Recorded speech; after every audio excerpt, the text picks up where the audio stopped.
David did the languages for the Dothraki language for Game of Thrones, and he's done 4 languages for us, both written and spoken and sung.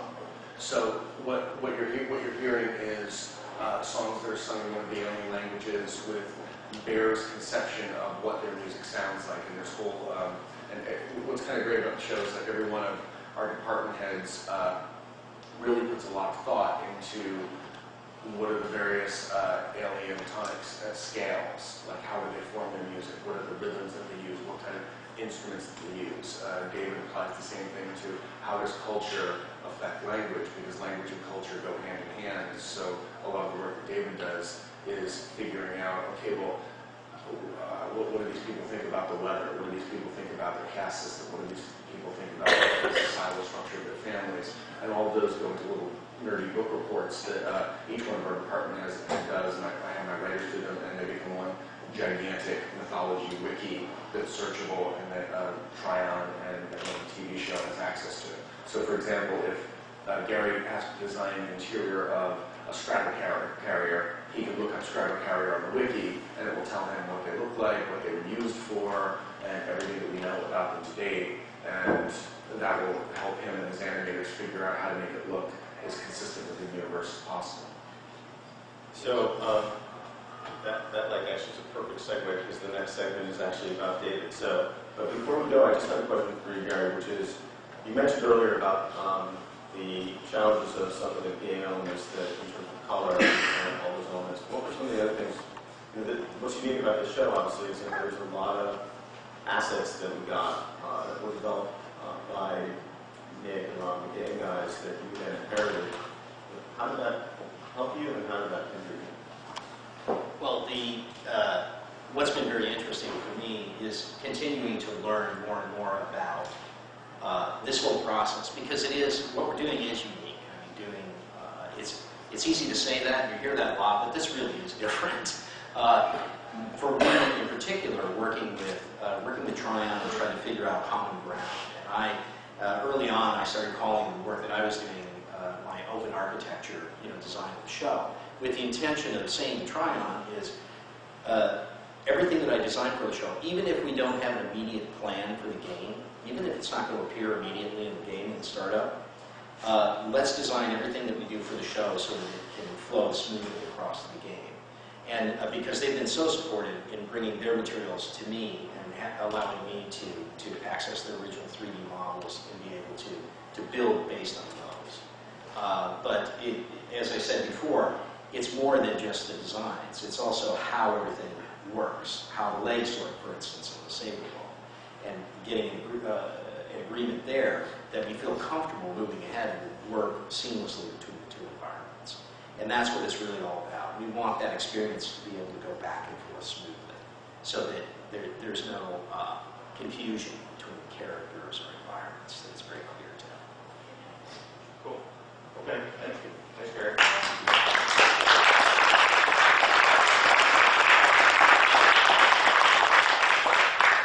And this is like what, like an eighth of the actual work you're actually doing in the pilot? Oh, yes. No, by the way, there's a huge battle sequence that lasts the entire act. Yeah, exactly. Okay, the bulge attack. Yes.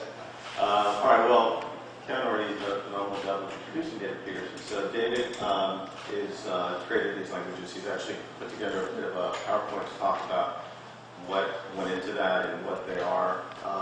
But it was very important for us from the start, as Kevin said even more eloquently than I will, that there's a real need for grounded verisimilitude about these aliens. We really believe these aliens have their own culture, that they really do come here, that they talk to each other in their language as immigrants would, and that was no small task. And then we had 7 races, so it was even a bigger task. So we got the best in the business to do that for us. So please welcome David Peterson.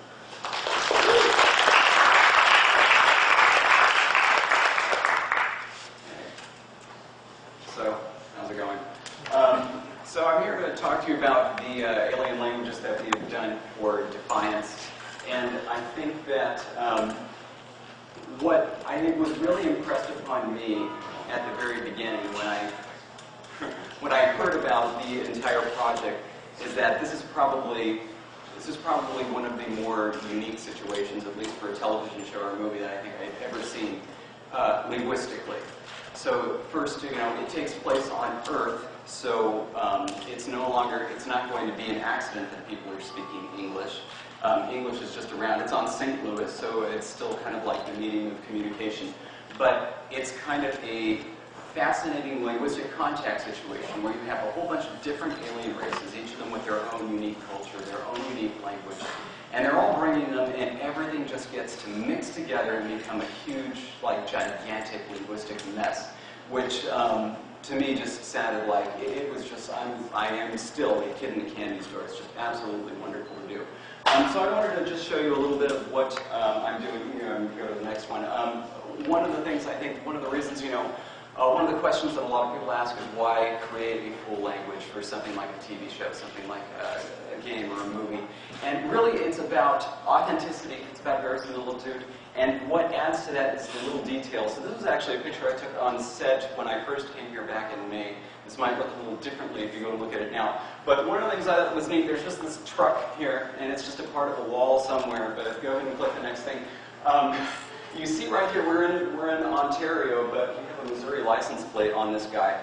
And it's like, yes, that's exactly the kind of detail I expect when you come to basically an entire new environment, an entire new world. And so that's what I wanted to bring to bear with the languages. What we have right here is basically there are 7 different alien species.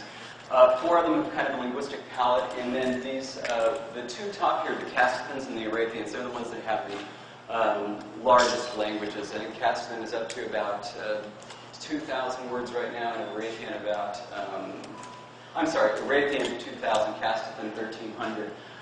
Each of these have their own writing system. I know that language is often a little bit opaque, so one of the easiest ways to get into it is to look at the writing systems. Oh, and by the way, this just says the names of the languages in the 3 different languages. Up top, I think that says Castitano.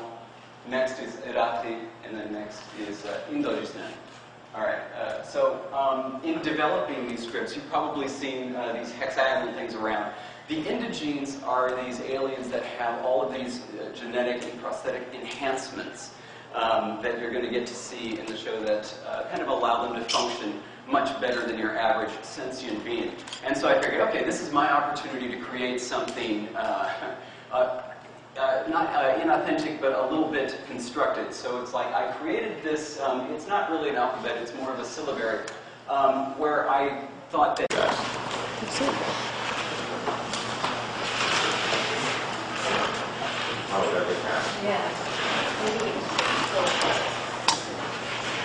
I'll just kill time while we're waiting, talking about music. So what we have in the pilot is we have, you saw a little bit of it in one of the clips, the Iraqi singer of the band. She sings a song in Iraqi, and if you're smart about music, you might immediately recognize that she's singing David Bowie's Let's Dance. And she's singing it kind of a combination of Iraqi, and then when she gets to the bridge, she sings it in English, and you go, oh, wow, that's what she's been singing. So there's a lot of little things like that where we'll take popular songs, translate them into the alien tongue, and then we've also had Bear, in conjunction with David, create some Castithan folk songs and classical music and pop songs, which we don't have the recordings here right now, but they're in the pilot, and Bear rocked it. They're really great.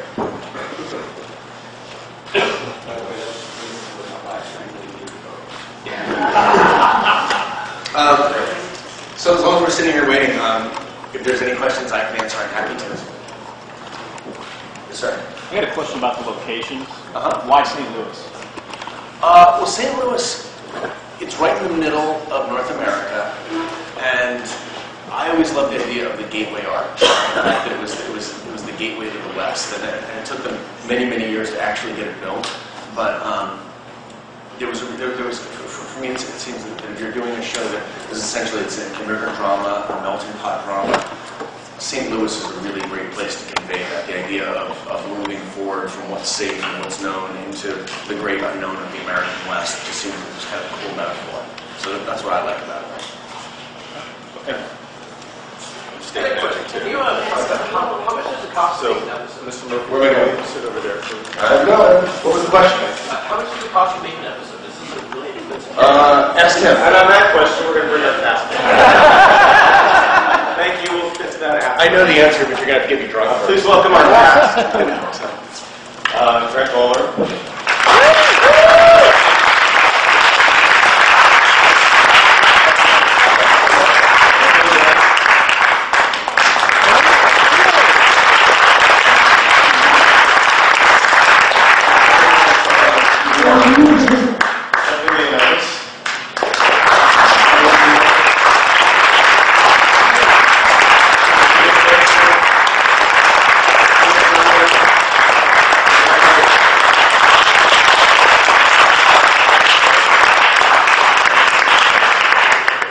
We're on the other side of the tree. Welcome, you guys. This is welcome to the digital press, and I think we're just going to open it up to your questions. Actually, I've got the mic. Raise your hand. Tyson, hi, please. Oh, well, that's right. Hello. Thanks for coming in. first of all, thank you. I know you guys are all in the midst of working, so we appreciate you breaking away and doing this for us. Got a question right here on the right.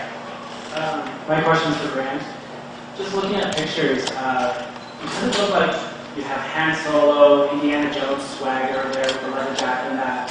Can you talk about whether anyone inspired your character and what your sense of him is? Sure. Let me think. I haven't asked myself that question yet. He has the Han Solo Harrison Ford thing going on without the leather jacket. That's how it comes in the morning. That's the natural He's swagger. Australian. Yeah, I suppose that goes a little way toward it. Yeah, there are definitely conversations we had a long, long time ago in a galaxy far, far away, before this thing even had a script. We wanted to. Kevin and I and Scott Stewart were talking about a character that kind of engendered some of those iconic,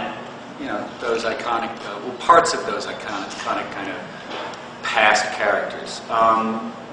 The interesting thing is with all of these kind of characters, as no doubt with my character eventually, they date because social mores and our culture moves on. So I think the interesting thing about playing this guy, this kind of classic anti-hero, is how does he fit now and how does he fit, say, 5 years from now? And that's the real challenge, is trying to make that kind of a thing constantly contemporary and not let it fall behind, And to do that, basically I just pray. And turn up and be a knucklehead every day and hope that, sometimes I hit it out of the park and sometimes I get to the basics. He does have a touch of John Wayne about him as well. That's the way I walk. One of the more unexpected sort of inspirations for his character, his and Stephanie's character, was actually Ryan and Tatum O'Neal in Paper Moon.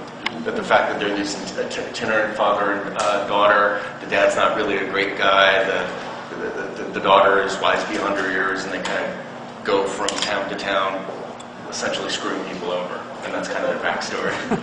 So that always helps me. Okay, thank you. We were actually, just before we walked out here, we were talking about, and David was walking us through the languages, and we have actually, I think, 3 aliens on our panel today. The Tars, played by Tony and Jamie, and who are the Stiffins. I call them Stiffins, I don't know what to pronounce them. That's the way I pronounce them. And It's a melting pot, it's cool. And that's the New York pronunciation. And then and Stephanie Leonidas, who plays an Arabian. Do you want to just maybe give us a little Stiffin? Yeah, there's David J. Peterson is right here who created the language, and it's been I think it definitely gives the show a wonderful depth to the indigenes. The 7 Votan races here today. Me and my wife Jamie are playing Data and Star, they're Castatans. Stephanie's an Arathiant. There's also indigenes, and David's created this language. So there's there's things they say like Shafia Runda J Gorabira Kabira Jido Hezara Hara Lulena Kazara Golavanga Pura Shine Zulu. And that's what flies. Pressing on the side. So if you go to McDonald's and say that line, you will get free fries. Something else too. So no, but it's been a real. I think it definitely. It was funny because we obviously learn David sends us these MP3s and we learn our language separate from each other, and then we come together and I hear Tony do his and vice versa. And the first time I ever did it for him, I was really kind of going for, I really found the kind of the musicality of it, and I thought it was quite beautiful, and I was like,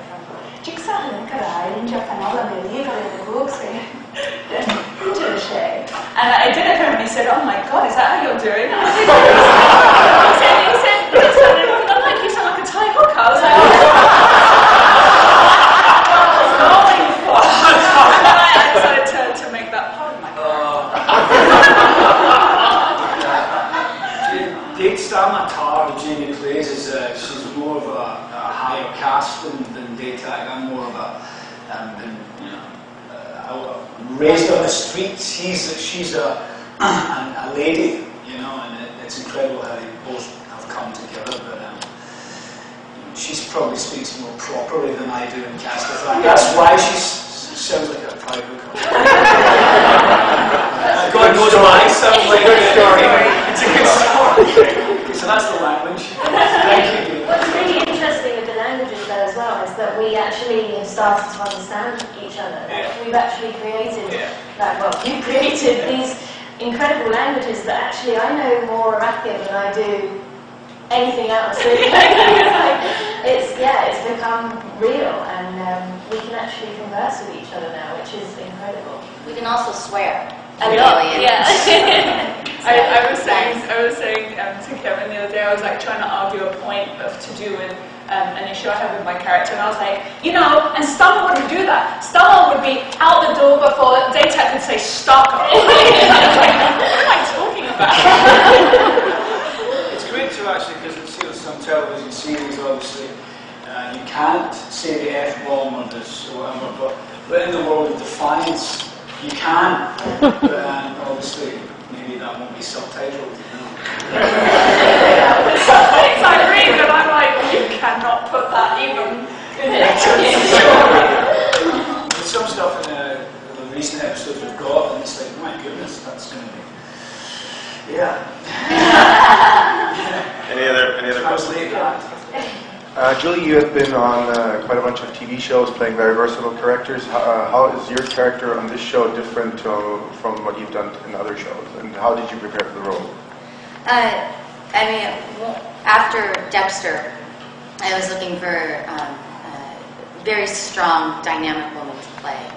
And Amanda definitely is that. She's the mayor of the town. And it just seemed to be, for me, the flip side. I've played these very damaged women before, and now playing a very strong character who, she's the idealist of the town. She really believes in Defiance and what Defiance stands for.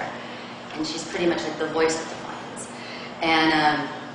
And the way my preparation is always so nebulous. It's always like, I'll sound like the biggest flake if we get into it too deep.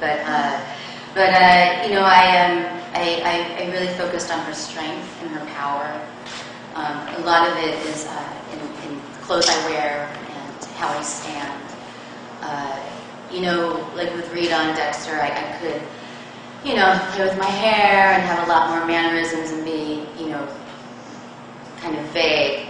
But with Amanda, I have to be very direct, very clear, and still have a bit of a sense of humor as well.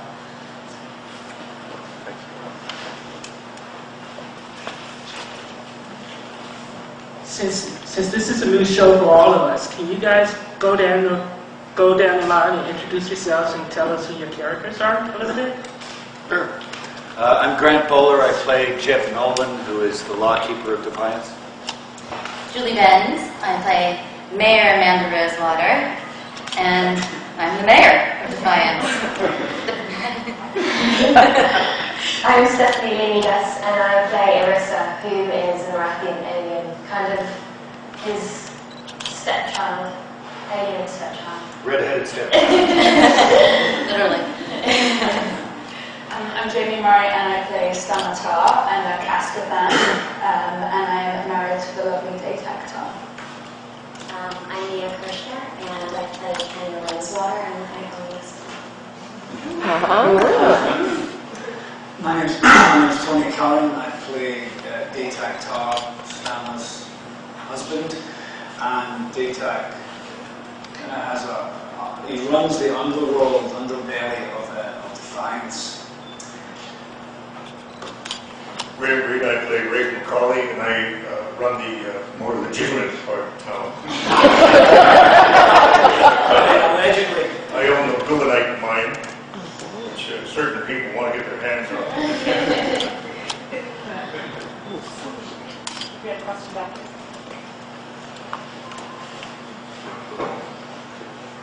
Performance would seem to have a lot of similarities to a period piece, a lot of history to learn, a lot of culture to absorb. Can you speak to that and how this may or may not have stretched you? Can you say that one more time? Sure. As a performer, this show seems to have lots of similarities to a period piece, a lot of history to learn, a lot of culture to absorb, a lot of different elements to become familiar with before you begin. Can you speak to how you might prepare for that? Yeah, I think that's a great observation, because I think what is wonderful about the creation of town is you see that history repeats itself, and it's almost like a mosaic of different time periods and different wars and different cultures coming together, and how these cultures sort of join together. So in a sense, this town is timeless, and for me it almost is feudal. And there's something extremely dangerous in that, and there's something very savage in that, and very mysterious. So, very good observation. How did you, just to follow up on that though, for your character in particular, playing kind of the town madam, Yes. there's a lot of potential danger in that type of role, driving you kind of into the traditional Western town madam. So what was it for you in preparing for that you really wanted to kind of find that made it original? Well, I think first of all, it was really important to me that she's not a victim. She wants to be there, and she loves her job. And I think with this character, nothing is what it seems. So she might seem one way, but everything is completely different on the inside. I think that she's a very powerful character. So in terms of my preparation during the pilot, can I talk about this? Am I talking about it? I know nothing. Some of us, if you know names, I thought that it would be appropriate to take an excursion to a sex club in Toronto, which was the craziest sex club I've ever seen. It was a water-themed sex club. You've been to many?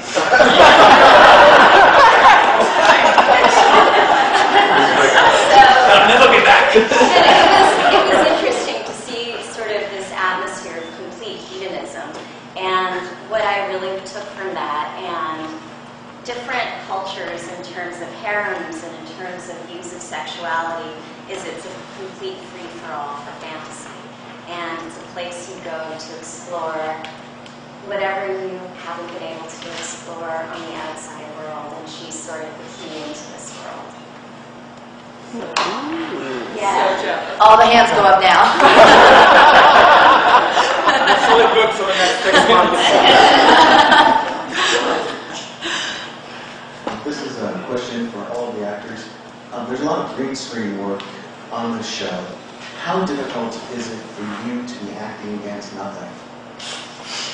Well, they act against me every day.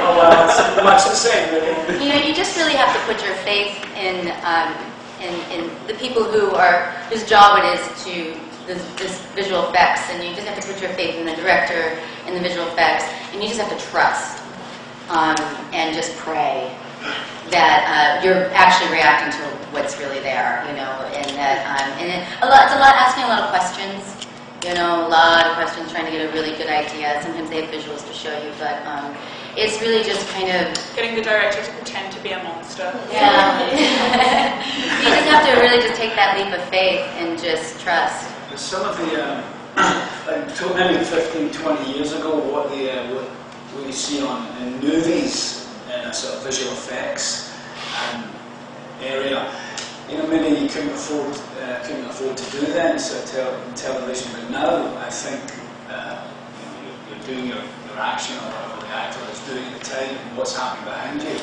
I think it's going to be a visual extravaganza, and it's going to be definitely as groundbreaking in a spectacular way as anything that's going to be on television. It's what I've seen and what I've talked to some of David and Mark and Kevin. It's just going to be the depth of the characters is obviously the basis of this town and the show, but the spectacular sort of visual effects, and the creature effects, and all the prosthetics. It's so layered to this town that I think that the visual effects and the green screen is going to enhance it beyond anything that I hope is on television. There's been some great storyboards as well, so we get to see what these creatures will hopefully look like. They're not going to just put in some Fraggle Rock, you know. But yeah, so we've had a good idea of what a lot of the stuff will look like and how tall they'll be. So yeah, that's kind of helped us a lot as well. We're very lucky. We've got an extraordinary VFX team, and having them at our disposal, you want to use them as much as you can. You know, acting in front of green screen is both incredibly well, it can be really time-consuming. Is the interesting thing. Green screen is much slower, so I think sometimes that's the most frustrating element of it. You know, because the shot has to be got exactly right for a number more departments than normally when you're shooting. It has to work for the guys who are going to be doing the VFX as well, and there's a lot of technical constraints to that. But you know, we have those guys. You know, our guys. I mean, I know that Gary and Mike have shown you their stuff today, and I mean, their stuff is phenomenal. They're doing it really fast. Like Tony's said, you can do it these days much quicker than you could before, and you know, we have them at our disposal. The other thing is it gives us a scale. It's very hard to tell a story about a post-apocalyptic world that exists in the middle of a incredibly unfriendly badlands. If you're going to stick in a town in the back lot and all kind of hunker down together, we need the green screen in order to show scale, in order to show the other, in order to show what is not Defiance. And it's a vital element. It adds so much bang for our buck that you know, we'd be lost without it. We're, like I say, we're just really, really blessed. We have an incredible team of guys who are taking care of that part of it for us. The acting part is the same as always. You plant your feet in the ground, you look the other guy in the eye, and you tell the truth. And then something really gnarly is happening behind you that you can't see yet. A buddy of mine, Jeff Fahey, you know Jeff Fahey? Yeah, Jeff did the first ever VFX, big VFX movie. I think it was Lawnmower Man. And he said when they made that one, that was probably the time when an actor needed to trust. Because they were being told this amazing stuff's going to be happening behind you, but nobody had ever seen it before. So they, as a cast, were like, You know, we're very fortunate that there's a culture of green screen these days. We know pretty much we're not going to be kind of dropped off the balloon, you know, when it comes to the green screen stuff. We know that the team we've got is good, so you just kind of trust them. There's an element of being 5 years old again. Yeah. You can make up any set you want. Yeah. Because I would have brought in radio when I was younger, the kids wouldn't know about that. we had referred to as $1 million sets behind us in radio. We could dress anywhere, we could dress as what we wanted in our minds. And that's much like working on a green screen. It gives you that beauty of performance, that level of performance to stretch yourself even further than what you're used to. And also, as actors too, like, I mean, when you audition, you have to create things that aren't there. So it's very similar to auditioning. I'd rather act in front of a green screen than audition any day. But it's the same thing. I mean, we have to go, just to even get the job, we have to be able to create something out of nothing in an environment where there's nothing there. So. What were you going to say, Dawn? Oh, I was just going to say what I love about the sets is that they're grounded in a reality that's sort of flown into the future, and there's something very much that grounds whatever scene you're doing and you know that this is true. And I think when you look at the set, you feel like this is something absolutely realistically that could happen to all of us in the future. And I think that that's what I love about green screen, is that it feels about sort of the shape of where we're going to in the future. And back to what the gentleman said about the period elements. They're through our costume, they're in every set. And so it kind of grounds the set and your costume in things which are very familiar and very real. And then, so when you do the green screen, it's kind of, you're grounded in this kind of, you've got this solid base. So and something that, however fantastical what we're going to be creating is also familiar, And it's Julie Banks' favorite color, so. It is. The question over here on the right. So taking that one step further, there's going to be some character development in the game and the TV series, right? And so first of all, have you done anything along those lines yet? And if so, has there been vocab, has there been voice work? And if not, that's not going to be how it works. What's it like knowing that your characters will take on another life elsewhere, sort of without you being behind them? Well, I had the strange experience of both voicing my character in the game and doing the mocap, the motion capture sessions on creating a movement for the character before ever doing a rehearsal for the TV show. And that was a really odd thing as an actor because I walked in with the mocap guys and the try-on guys, and they were like, how would your character do this? And I said, I don't know. I don't know. We've never done it. We haven't put it on the floor yet. So, yeah, the game stuff has been interesting. My character and Steph's character are in and out of the game and the show in particular, and there will be more crossovers. Yeah, we've pretty much, I think, done. Yeah, we've pretty much done close to the kickoff stuff. Have you done the motion capture yet? No. So yeah, we do mocap. The characters are in the game. I have three. My avatar has three stances. He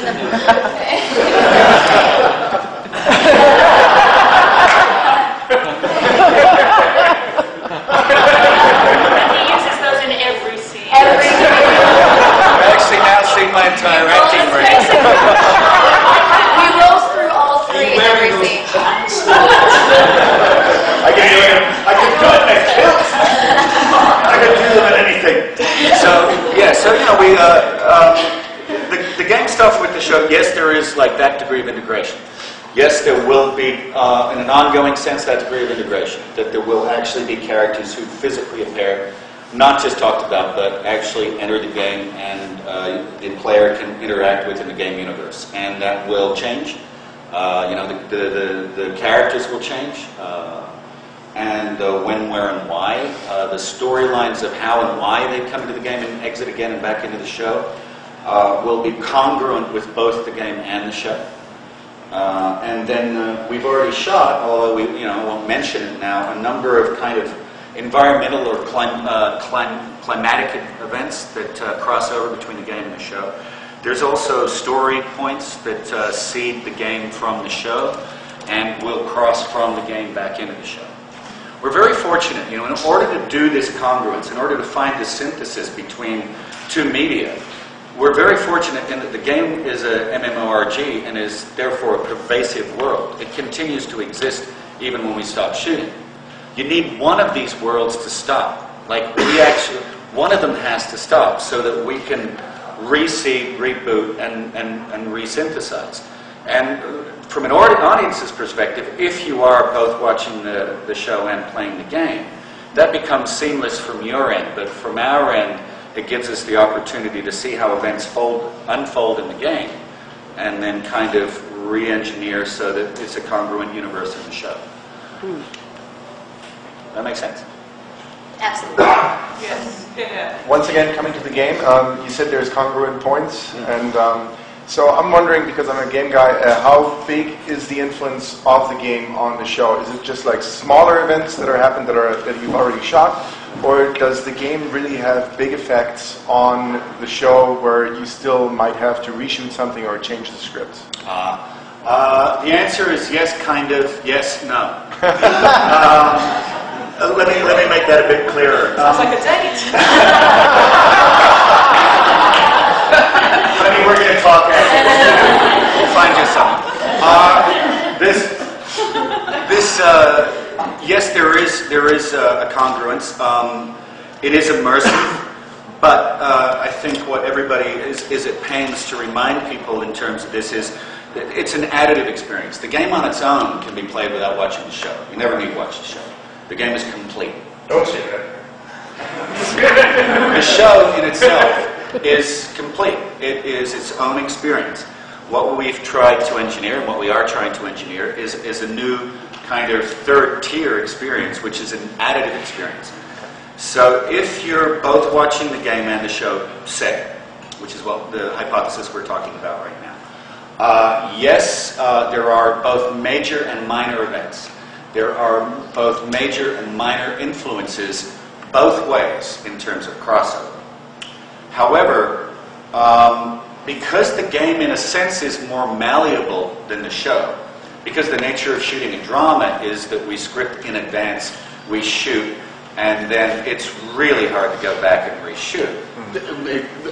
It's really hard to the extent that we will not be doing it. The important thing is that the TV show is not like Choose Your Own Adventure or like the movie Clue, where depending on which theater you went into, there would be a different ending in the original theatrical release. This is like, we know what we're doing in the TV show, and this is about creating great, satisfying, maximizing drama. We're not letting people in the video game decide which of our characters do we give a broken leg, or will they succeed or will they fail. But what we will do is by carefully planning, create a sense that, oh wow, I'm really, if I'm into the game and I'm into the television show, I'm enjoying these two experiences that holistically create a larger, more immersive experience. But the TV show is not iterative of the game and vice versa. We call it like there's like almost like a simulated spontaneity. So it's all been, as you can tell, there's a lot of choreography that's gone on to this, and we're going to talk in more detail about that later when we get into the game stuff. And I think the experience as a viewer, as a gamer, will feel very much synced with itself. So, Grant mentioned there are climate changes, and you'll see them sweep across the series world and then into the game world and vice versa. So it'll seem like it's all happening at the same time, but it's... But there are big events that the players will be involved in that will involve player missions that will create, and I don't want to give any more spoilers than we've already had walking around the set scene, game posters. But there are things that the gamers will be doing that will set events in motion that will inform the plot of the television show. So that if you're watching the television show, you're going to have that experience of a gamer going like, oh, wow, that's where that went. Oh, right from the beginning, and we'll talk about that as well. But one of the first things that the gamers do affects what happens with Grant's character and Stephanie's character. Probably in your first 4 hours of playing. Yeah. There is that roll-on effect, but it's like slow thunder. Instead of it being an instantaneous kind of a, I do this in the game, it occurs in the show. That's impossible. What what Mark is talking about, that carefully planned,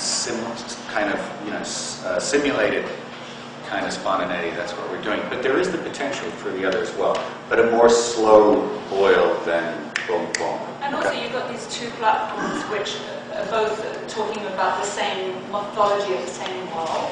And so when we wrap, the game is going to still be going. So, I know that I'm going to be enriched by whatever's going on in that world, and that mythology is going to continue, and that mythology is going to influence my work as an actor and how rich the world is for me and some of the decisions I make when we come back next year. That is very exciting for us, between the seasons, opportunities to have the game carry on and deepen that whole mythology, and then to see that kind of come to fruition in the second season or third is really exciting.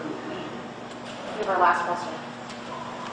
Hi, and when here's you guys earlier speaking the language back and forth, and just how easily it came out, almost like this was like your first language to begin with.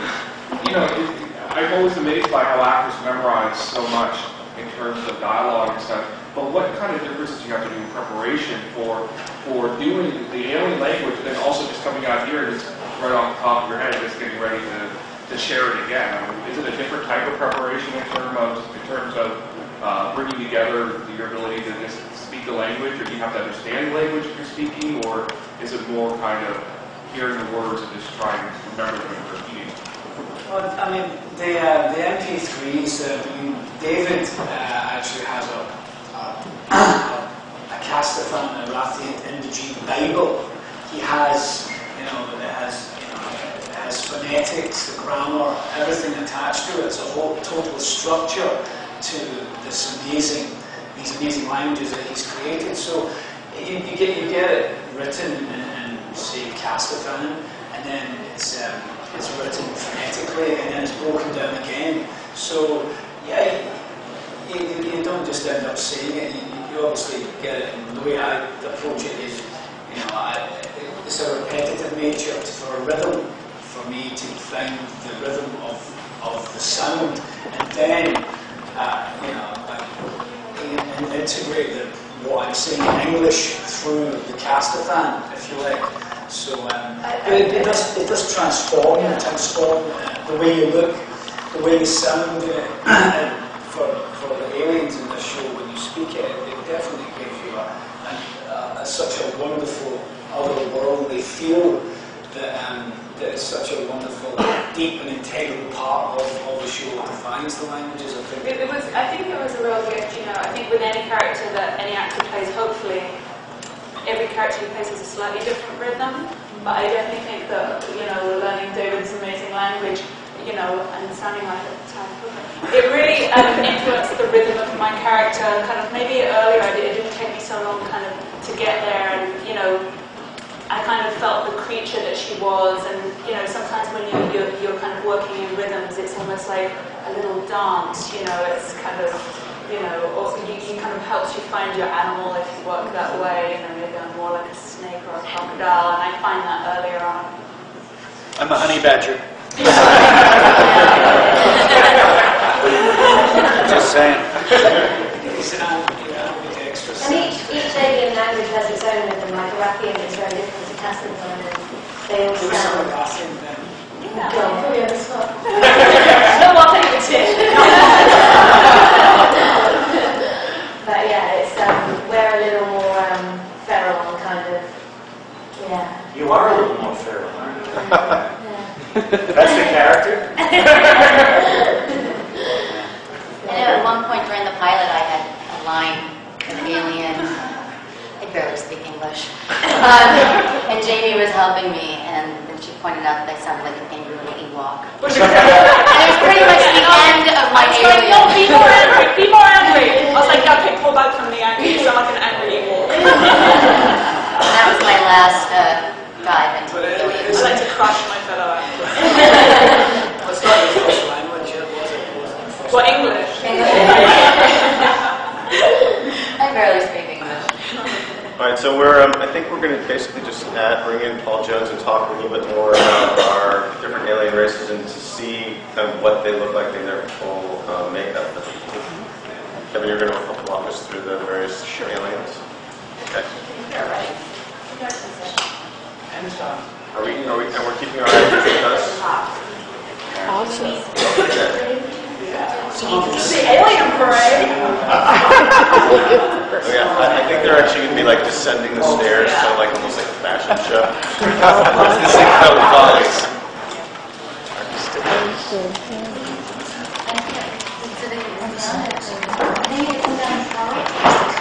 Well, then you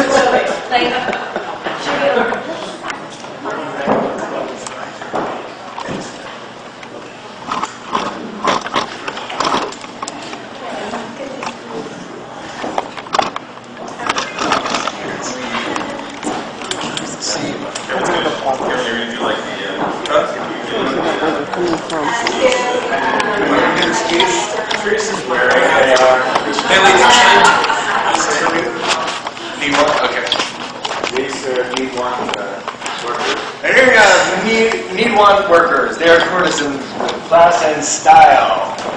It's the only time it's politically correct to say, hey, hooker.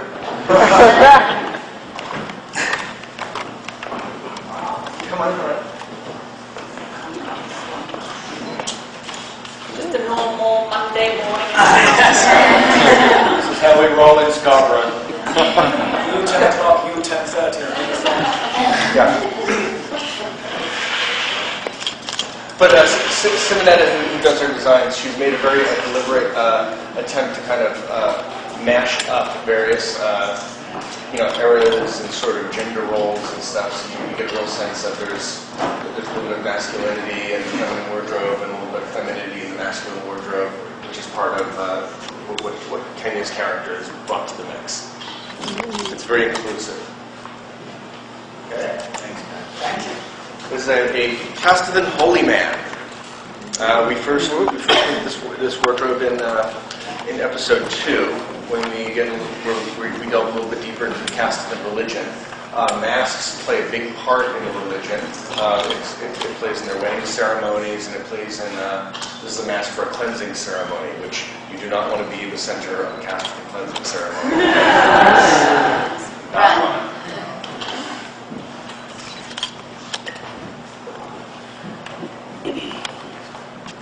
We have an Iraqi.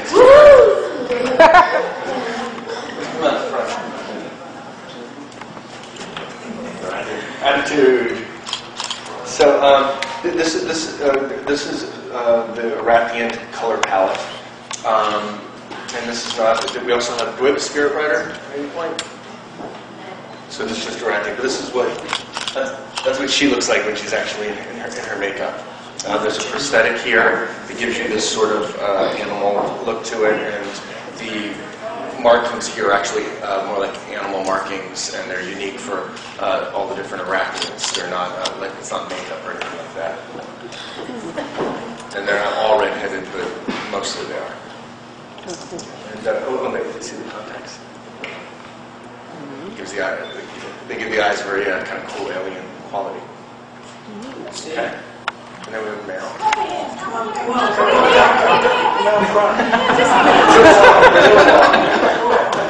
How to the wolf?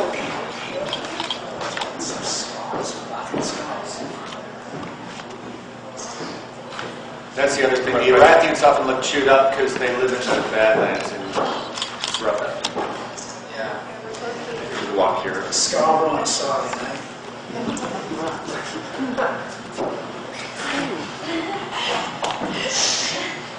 Hey, nice to see you. These acts not too far, but I think.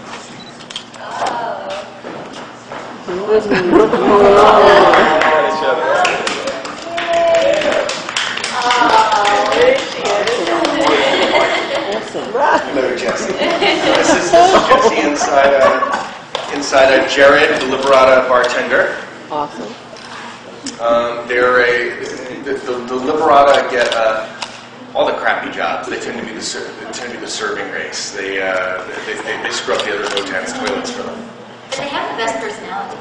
They do. And They can dance. Jesse's managed to make it smile. She actually plays all of our Liberatas. Okay. Should we show them how Liberata tastes? Here, here's the Liberata greeting.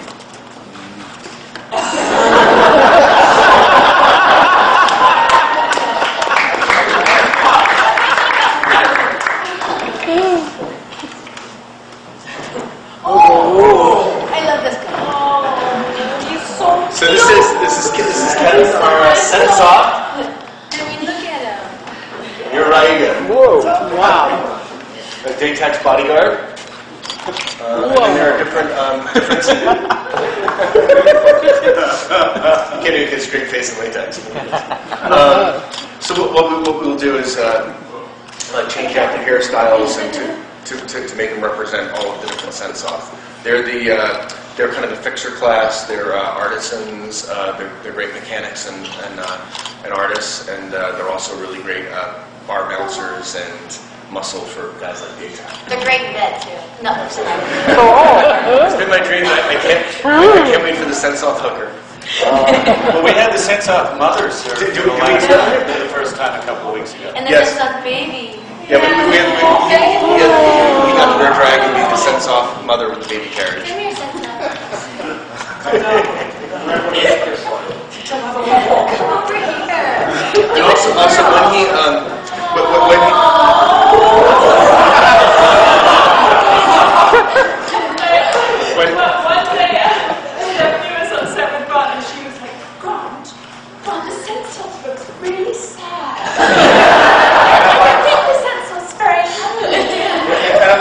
it's a mask, hon. It's a mask. And Stephanie said, "Can't you just go over? See if he's all right." How you doing, buddy? He's fine.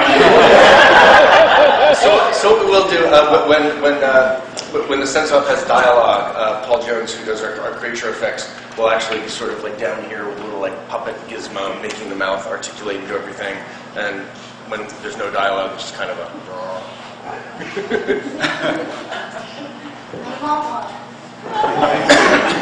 All right. Lovely to See you. That's Docuol.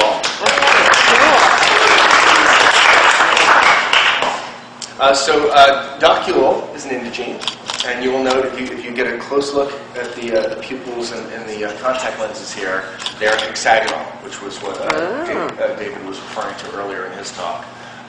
And also the texture of the skin tone also has it's comprised of little tiny hexagons, which is indigene chic. The indigene are they're the big brains of the Votan races. They built the arcs. They're responsible for most of the whacked out, crazy, awesome Votan technology.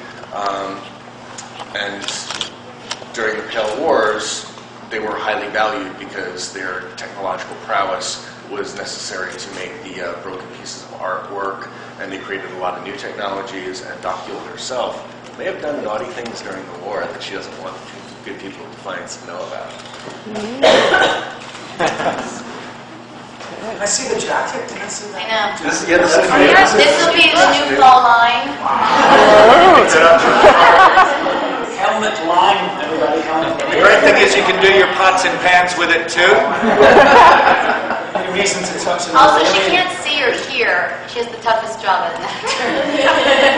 Or eat. I just don't. She waits for her lips to stop moving and then drags her lines. Well, one of the fun things about the character of Docuol is she's very alien, but she kind of talks like Barbara Stanwyck in a 1930s gangster movie. And part of that is the way that all of our different aliens have learned English in a different way. Some have been taught it, some were taught it by tutors, some learned from watching films. Presumably that's where Docuol kind of got her upbringing. But she speaks colloquial English, just like a contemporary human, which probably she figures it makes her blend in and makes her seem a little less off-putting to the humans. I mean, you'd hardly notice she's an alien, right? Yeah. It wasn't for the jacket. And the leg warmers, which I love. Very irate color. All right. This is a female Castigan. So this is counterpoint to our holy man back there, but you can get a better look at the fabulous contact lenses and kind of the eerie alabaster skin tones. Again, there's a color palette that sort of works for Castigans that Simonet, our fabulous costume designer, attempts to have recur. And this is this is Castigan fabric and look. There's also I know so nothing about costumes. Simonet should be doing this part of it, but. What happened here is they have some items they brought with them, and only the very wealthy has actual first generation Votan attire. Everyone else has had to try to replicate the way they would have dressed in their home world using home fabric and ingredients and accoutrements that they're able to scavenge here. So that gives the Castigans and the Urapians kind of a funky, eclectic, mashed up look that kind of matches what you guys all saw on the back level. So thank you, Kevin, first of all, for that. And I wanted to introduce Paul Jones, who's obviously very much responsible for his looks.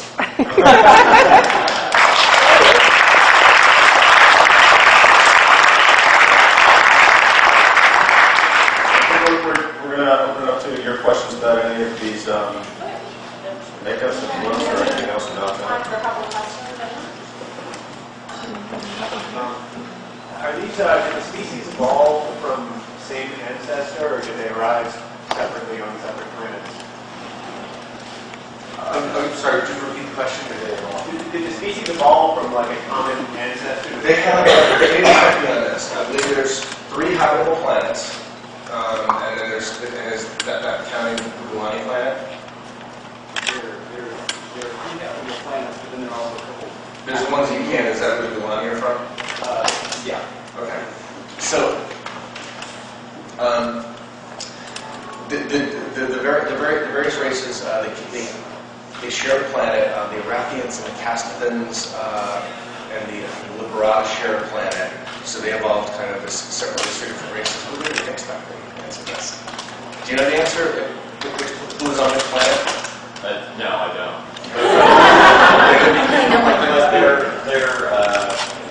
They don't share a planet, right? But when they moved together to come to Earth, it was more convenient to survive, and they had to band together. And I think some of the political intrigue you can see within the show, the game is, they survived, and now all the old plants. So I think creates a really yes, the emigration to the Earth system was American convenience. These different races didn't necessarily get along in their home system. This was about mutual survival. This would be like, the analog would be, Americans and Chinese and French and Pakistanis don't always get along, but if it were for the survival of our race, they would probably find a way to mend fences really quickly. So that's one of the messages of the show that I think is very important, is the message of inclusion, the message of fitting in, and the theme of everyone is stronger together. Biologically, obviously, they started with some kind of shared history at some point before they split up, because they look very much like cousins of each other.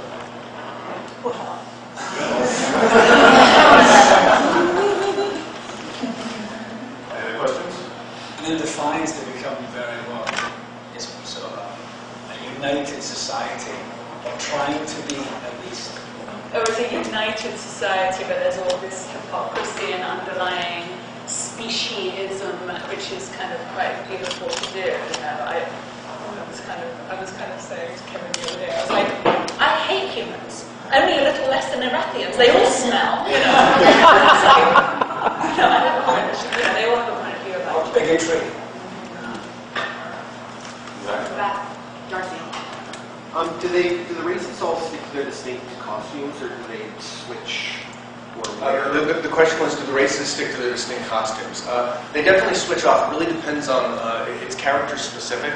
So you will see in some episodes, we'll have Castathan characters who have their hair cut short because they want to fit in with humans. So one character is a salesman, and so he doesn't want to appear off-putting in his presence when he's selling to humans, because there's more humans than any other race. So when you look at him, he's wearing kind of a little bit of a suit. He's got kind of close-cropped hair, but he's got Castathan eyes. You'll see the same sort of thing with the Arapians. We don't have a spirit rider here, but the spirit riders are sort of the indigenous tribal badasses. They dress markedly different from your rank and file Arapians, which are these guys here. So yeah, it really depends on the person. And Arissa doesn't look like any of them. She looks like a mess. Costume wise, we both do. We've both been hanging in the same wardrobe since episode 1. Yeah. That's right. So that was unfortunately our last question, but we will be kind of mingling for the next 10 minutes or so with the cast and with the rest of our actors, and then we're going to lunch. So and the actors will be at lunch as well for your questions. So thank you all. Thank you for being here.